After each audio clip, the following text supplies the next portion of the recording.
Fantastic four first steps ने हमें बस एक मिड क्रेडिट सीन दिखाया जो अवेंजर्स डूम्सडे और मार्वल दोनों के लिए एक बहुत बड़ा गेम चेंजर साबित हो सकता है, क्योंकि बस इस एक सीन की हेल्प से डूम्सडे की स्टोरी और भी ज्यादा अनप्रेडिक्टेबल हो जाती है। क्योंकि ये सीन बहुत सारे पोटेंशियल स्टोरी लाइन और थ्योरीज को अनलॉक करता है। लेकिन हम इस वीडियो के अंदर सिर्फ और सिर्फ उन थ्योरीज के बारे में बात करेंगे जो अभी काफी ज्यादा अटेंशन गेन कर रही है। मैं कोशिश भी करूंगा वीडियो के लेंथ को थोड़ा छोटा करने की, लेकिन उससे पहले हमें जानना होगा फैंटास्टिक फोर फर्स्ट स्टेप्स की एंडिंग के बारे में, क्योंकि हमें फ्रैंकलिन रिचर्ड्स की पावर्स के बारे में हल्का बहुत पता चलता है, जो ऑब्वियसली काफी सारे पॉसिबिलिटीज को क्रिएट करता है। लेकिन उससे पहले चैनल को सब्सक्राइब जरूर करना।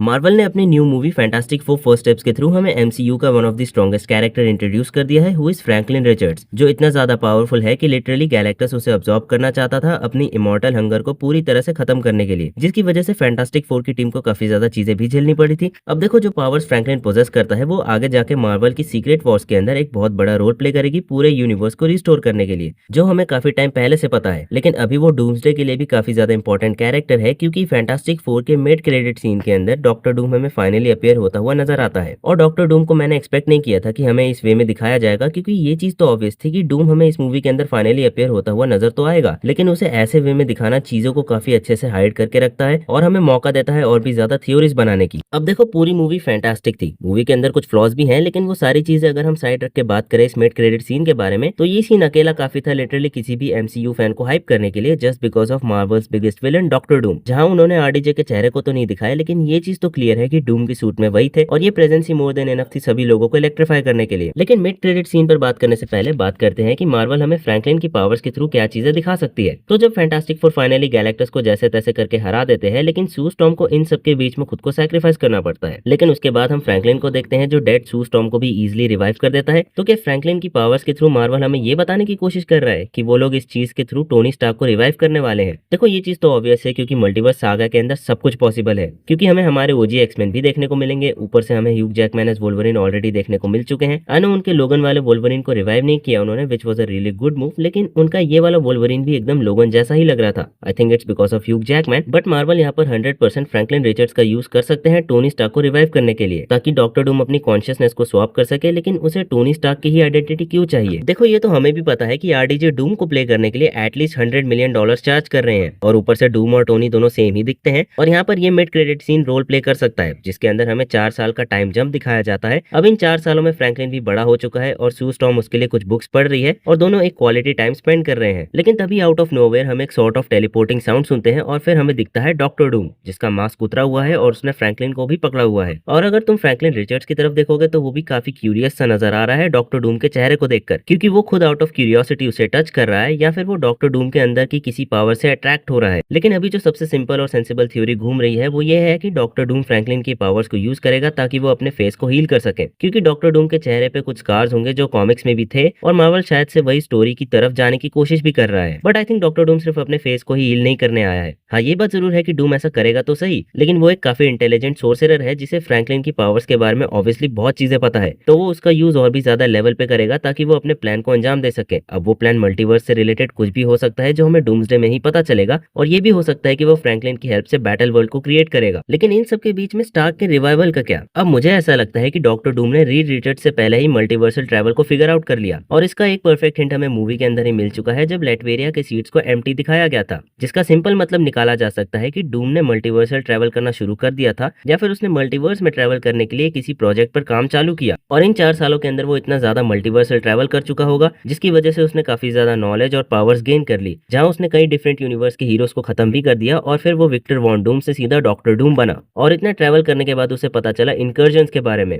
और वो इस इनकर्जन्स वाली चीज को काफी सीरियसली लेता है ताकि वो अपनी कंट्री लेटवेरिया को डिस्ट्रॉय होने से रोक पाए। लेकिन अपने होमलैंड को प्रोटेक्ट करने के लिए वो और भी ज्यादा मल्टीवर्सल ट्रैवल करेगा ताकि उसे मल्टीवर्स में इनकर्जन्स को रोकने के लिए कुछ पावर मिल सके, और इसी चक्कर में वो कई अर्थ को डिस्ट्रॉय भी करता गया, लेकिन उसे ऐसा कोई सोर्स नहीं मिला जिससे वो इन सभी इनकर्जन्स को रोक सके। लेकिन फिर काउंटलेस ऑफ ट्रैवल्स के बाद उसे लोकी के बारे में पता चलता है, और क्योंकि लोकी अभी पूरा मल्टीवर्स कंट्रोल करके बैठा हुआ है, तो ऑब्वियसली डॉक्टर डूम पूरी कोशिश करेगा उस पावर को हासिल हासिल करने की, जहाँ उसके इंटेंशन सही होंगे लेकिन एग्जीक्यूशन नहीं। और लोकी को ट्रैक करने के लिए वो शायद से फ्रैंकलिन रिचर्ड्स को लेने आया होगा, या फिर उसने ऑलरेडी हमारे यूनिवर्स को ट्रैक कर लिया और उसे हमारे यूनिवर्स के बारे में काफी चीजें भी पता चली, जैसे TVA और कैंक्स के बारे में। और उसे ये तक पता चला कि टोनी स्टार्क इस यूनिवर्स में कितना ज्यादा पॉपुलर है और यहाँ के हीरोज के साथ उसका रिलेशन कितना ज्यादा पॉजिटिव था, और वो बिल्कुल उसी की तरह दिखता भी है। तो इसी का फायदा उठाने के लिए वो टोनी स्टार्क के फेस को यूज करेगा, उसे स्वैप करके, ताकि वो हमारे हीरोज को मैनिपुलेट करके अपने प्लान का पार्ट बना सके। और इसलिए वो शायद से टोनी स्टार्क की बॉडी का यूज करेगा अपनी कॉन्शियसनेस और फेस दोनों को स्वैप करने के लिए, क्योंकि उसके चेहरे पर स्कार्स इतने होंगे कि उसे रिकॉग्नाइज करना काफी ज्यादा मुश्किल होगा। तो इसलिए वो टोनी स्टार्क का चेहरा ले लेगा और इस चीज को पुल ऑफ करने के लिए वो अपनी कोई सोर्सरी का यूज करेगा, या फिर वो यूज करेगा ड्रीम वॉकिंग का, जो हमने मल्टीवर्स ऑफ मैडनेस में देखा था, क्योंकि ये कॉन्सेप्ट अभी तक मार्वल ने हमें यूज होते हुए नहीं दिखाया है। तो चांस यहाँ पर ये हो सकता है कि ये लोग इस एग्जैक्ट सीन के लिए इसे बचा रहे हों, और ड्रीम वॉक करके सक्सेसफुली जब वो स्टार्क की पूरी बॉडी ही ले लेगा तो वो जाएगा फ्रैंकलिन के पास अर्थ 828 में, ताकि फ्रैंकलिन उसके चेहरे को हील कर सके, क्योंकि अब उसका चेहरा और भी ज्यादा डिसफिगर्ड हो गया होगा, क्योंकि उसने एक ऐसी बॉडी पे ड्रीम वॉकिंग का यूज किया जो ऑलरेडी कई सालों से रॉट हो रही है, और इसी चीज ने उसके फेस को इफेक्ट किया। और इसलिए वो आएगा फ्रैंकलिन के पास, जो हम इस सीन में देखेंगे, और आउट ऑफ क्यूरियोसिटी फ्रैंकलिन खुद उसके फेस को टच कर रहा है, या फिर उसे बहुत स्ट्रॉन्ग एनर्जी फील हो रही है, जो इतनी ज्यादा स्ट्रॉन्ग है कि फ्रैंकलिन तक को अट्रैक्ट कर रही है। और ये पावर और कोई नहीं लेकिन इन्फिनिटी स्टोन्स की हो सकती है, क्योंकि टोनी के स्नैप के बाद उसकी बॉडी ने भी इन स्टोन्स की काफी ज्यादा पावर्स ऑब्जॉर्व कर ली थी, जो उसकी बॉडी हैंडल नहीं कर पाई। देखो, हमें ये तो पता ही है कि इन्फिनिटी स्टोन्स वापस नहीं आएंगे, लेकिन मार्वल हमें इन स्टोन्स को एकदम डिफरेंट मैन्यूवर में दिखा सकते हैं कैरेक्टर्स के थ्रू, जो एकदम इन्फिनिटी स्टोन्स की तरह ही काम करेंगे। जैसे गैलेक्टस डॉक्टर डूम का पावर स्टोन बनेगा, फिर फ्रैंकलिन उसका soul stone, Scarlet Witch reality, Sentry mind stone, America Chavez space, और फाइनली लोकी रहेगा उसका टाइम स्टोन। या फिर वो सिंपली फ्रैंकलिन को अपने साथ ले जाएगा टोनी को कंप्लीटली रिवाइव करने के लिए, और फिर जाके वो उसका फेस लेगा। अब देखो, मैं बार बार ये चीज इसलिए कह रहा हूँ कि डॉक्टर डूम टोनी का फेस ले लेगा, क्योंकि RDJ ने एक ऐसी रील पोस्ट करी जहां हम ये वाली कॉमिक भी देख सकते हैं।